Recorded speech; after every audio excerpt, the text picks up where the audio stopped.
It's an amazing thing when you go to other places. You start to sort of appreciate Beijing more, but also appreciate the things that you don't have in Beijing. I went to Seoul in South Korea recently. Has anyone been to Seoul in this room? Yeah, it's a good place to go on holiday. Alright guys. I thought I'd give it time to play out. There wasn't really any content to that. It was just polite noises going back and forth. It was, yeah, it's a great place to go if you live in Beijing, just for a weekend, because it's very, very clean. And the people there are nice to you. It's very different from Beijing in many ways. I went there and it's weird because you very quickly get used to the new way of life when you visit somewhere for a weekend. For example, I was at a subway station in Seoul and my girlfriend and I used a ticket machine and we put in the money and the machine didn't give us a ticket and it flashed up with an error message on the screen.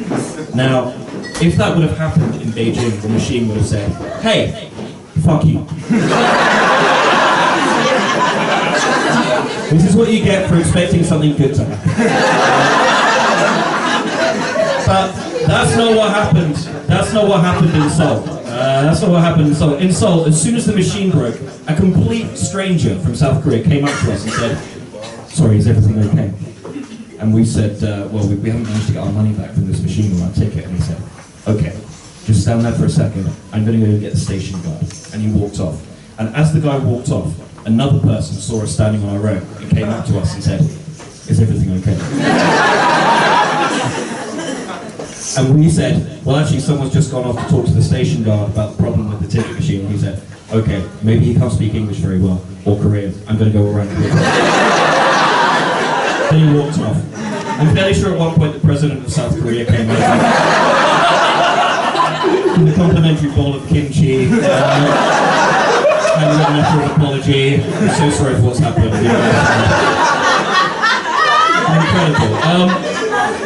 It's difficult though because you get used to this, but fortunately I took a plane back to Beijing and the plane was full of local Beijingers. And that brings you back to earth very quickly. I've taken a plane full of Beijingers before. The plane took off. Immediately the person next to me started unwrapping a big ball of meat.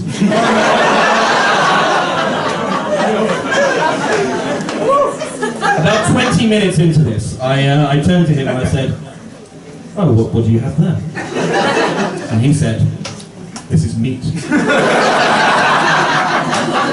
I couldn't argue with that, that answered my question. Very much asked and answered right there.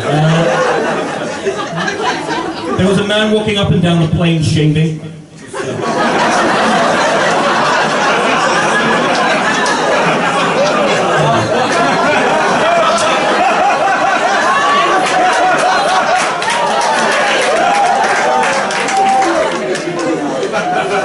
Amazing, it just shooting around the place.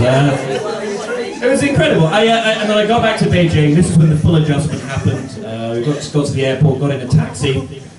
I said to the taxi driver said, "Where would you like to go?" And I said, "I'd like to go to Pulau." The taxi driver said, "Great, where's that?"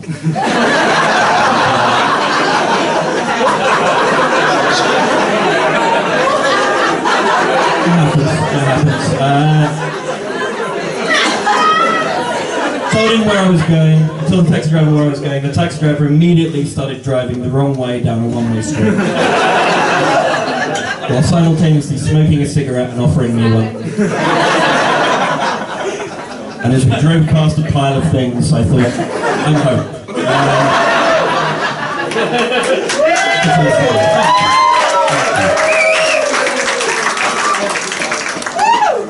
Oh, what a place, huh?